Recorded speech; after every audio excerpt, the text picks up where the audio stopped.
Hey everyone, and welcome to From the Depths. I'm Menti, and this is an overview video for the Cruiser Clash Tournament. This is the Stonewall Fortress by Cashin. At one point, I did consider banning fortresses, as I felt like they didn't quite fit into the spirit of the competition that I was trying to do. But I went ahead and let them go, and it's too late to change the rules, especially with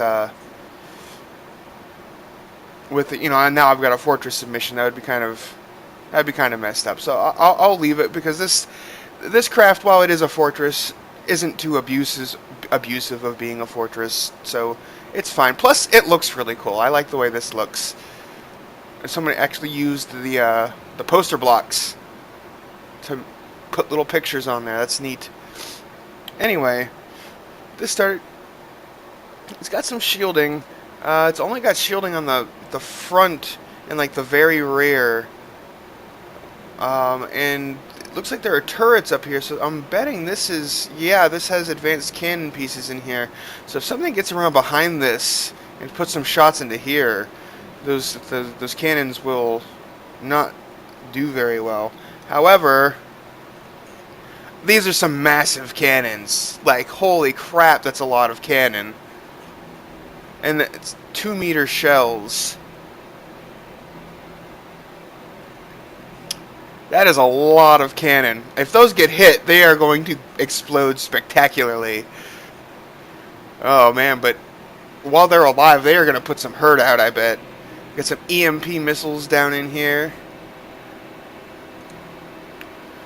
1,000 thrust per second. It's going to be difficult for it to catch the faster things, but against slower targets, they should work quite well. I'm thinking these missiles will be quite effective against the iron sides, possibly. But we'll see. I'm just guessing there. This looks like a red line from the Iron Line Gaming. Just got 2 of those there. No, those... Wait. Those can't be... Are they a red line? Let me unexplode, turn on the UI. It has 12,000 power. The red line only puts out like 3,600, I believe. So either of those are... Oh, no, there's more. Okay, there's another one back here. There would need to be a 4th one to get that much power, though, which there is right there. Okay, so yeah, those are red lines. I did recognize them properly. Okay. So let's go check out the gun itself here. I'm assuming these are identical cannons. 250 millimeter gun. Dual barreled. A little on the inaccurate side, but it might... I wonder if it has flares, or not flares, tracers to improve that. Well, let's go check out the shell. It is a composite head nose cone. HE warhead H1. So it just fires straight HE with inertially fused HE. Okay. Well, it has to. That's the only ammo thing on the ship. Interesting.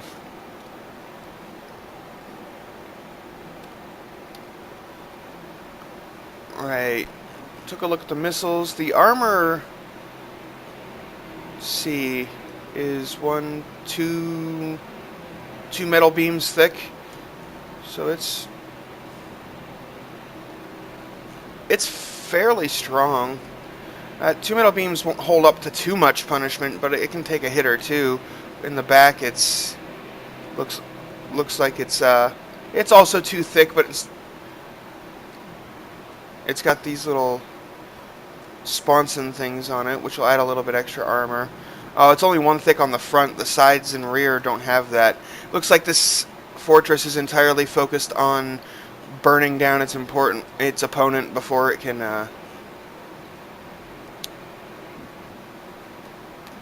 get around it. If an enemy gets around this thing, I don't think it'll live very long. What are these? Oh, those are ammo processors on the outside of the ship. Ah, using them for... Yeah, they look kind of cool. They look... they look kind of like maybe missile bays, but obviously they aren't, especially in this game. Got plenty of stone all over this thing, probably for protection against EMP. It's a very interesting design. I like the way it looks. It's definitely got some aesthetic appeal here. Might be a contender for the winner of the aesthetics competition. But we'll see. See? Oh, repair bots here. Does it have anything else in this compartment with the massive cannons? No. Nope. Doesn't look like it. Just some shielding. Yeah, this will be an interesting craft to see fight. And it... Yeah, I'm definitely interested. And given that... since it is so frontally focused, I'm gonna come out here and manually spawn in a vehicle, not one of the tournament craft. I'm gonna spawn in a Kingstead, but I want to spawn it out where. If I use the X menu, it could spawn that thing in pretty much anywhere, and then the Stonewall could just die in one hit because all its defenses are frontally focused. That is an impressive amount of DACA. I mean, it's doing some damage. Let's see how those shields hold up, though. Complete success.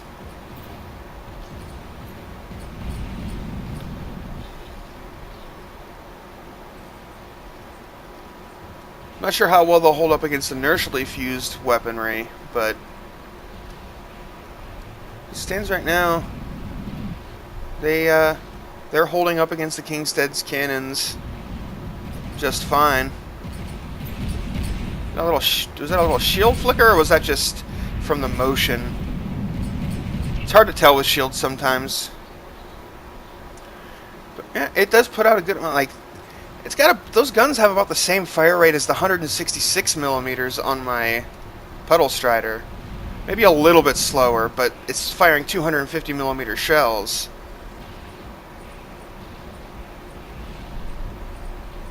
Not the most accurate of cannons, but it is definitely hitting. It is doing some damage.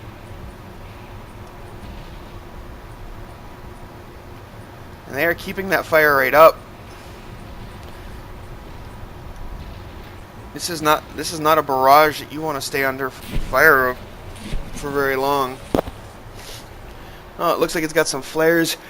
Oh, excuse me. Wow, that sneeze snuck up on me. I tried to mute myself, didn't get there in time. Wow. Yes, there are flares inside here. Cool. I thought that was just an aesthetics thing, but that's actually a flare launcher. So it seems to be set up to just fire whenever it can, which may be a problem because one of the things that makes flares so effective is firing when the missiles are fired, so that they're in position to intercept the IR seekers when they try to target the craft. So with this, they may not be quite as effective, well, based on timing, but they could work just fine since there's just so many of them, and they are staggered out a bit. One thing's for sure, if a missile starts chasing one of those flares, they are not going to hit the Stonewall. They are not going to reacquire that target.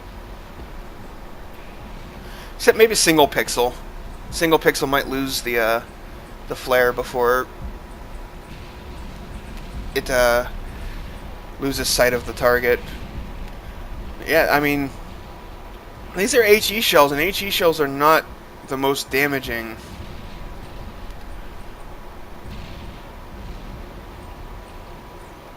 And I bet I know why he went with HE over Sabo, or just straight AP, is partially so you can inertially fuse it against shields so that it can detonate against shields and then possibly do some damage to the craft, which it will do to most craft. But also because Sabo, to get the speeds that you need, or well, the speeds and damage that you need from AP or Sabo, you need to use quite a bit of gunpowder, which makes your required barrel lengths longer, and would have made his inaccuracy higher, and they're already rather inaccurate guns, all things considered. So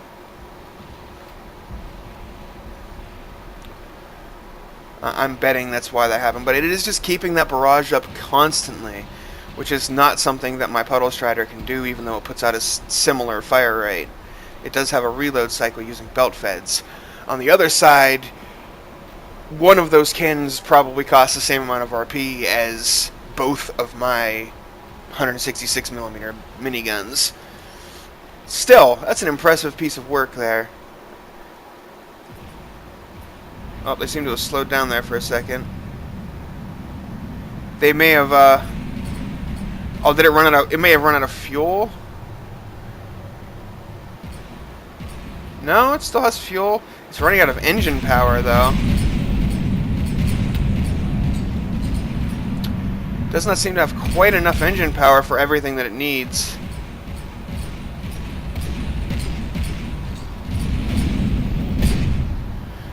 That could pose a problem.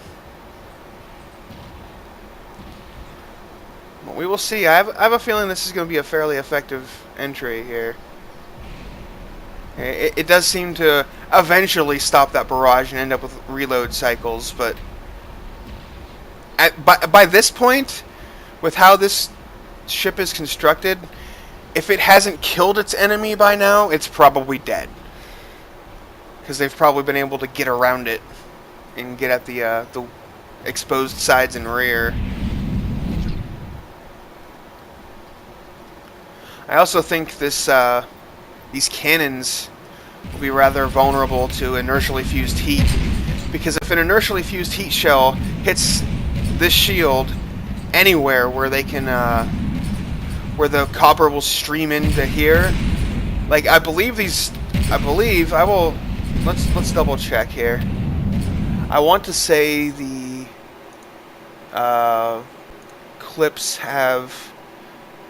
It doesn't say. Well, for the non-solid clips, the heat loss from 1 meter of heat penetration is 100%, meaning they will explode if a single heat particle hits it and penetrates all the way through it. Which I assume, since these things are the only difference between the regular and the solid is the solid has a higher armor value. I'm going to assume that it has the same heat health loss. So if an inertially fused heat shell hits this frontal shielding, like, it doesn't have to rely on luck to hit those ammo things. It will hit one of them and they will explode in a big old ball of fire.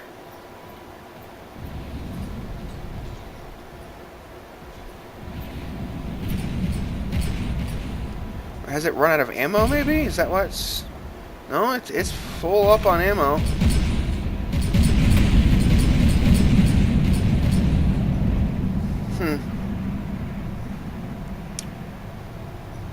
Well. Oh, well, the Kingstead is dead. It has killed it. It was able to face and defeat a Kingstead, which some of the other entries haven't been able to, but at the same time, Kingstead is a very large vessel, and they could very well be designed to face other vessels of their size and not really have the setup needed to take on a large vessel like that. So it's not necessarily the best benchmark for the power of a craft, but it does give an idea, I think. Oh, yeah, a little bit of shield flicker there from the engine power issues.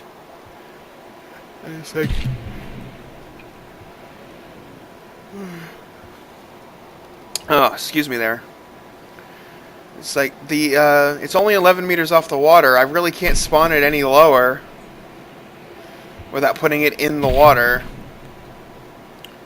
And yeah, I'll double check the spawn things and make sure that I get it right for the actual battles. But as this stands here,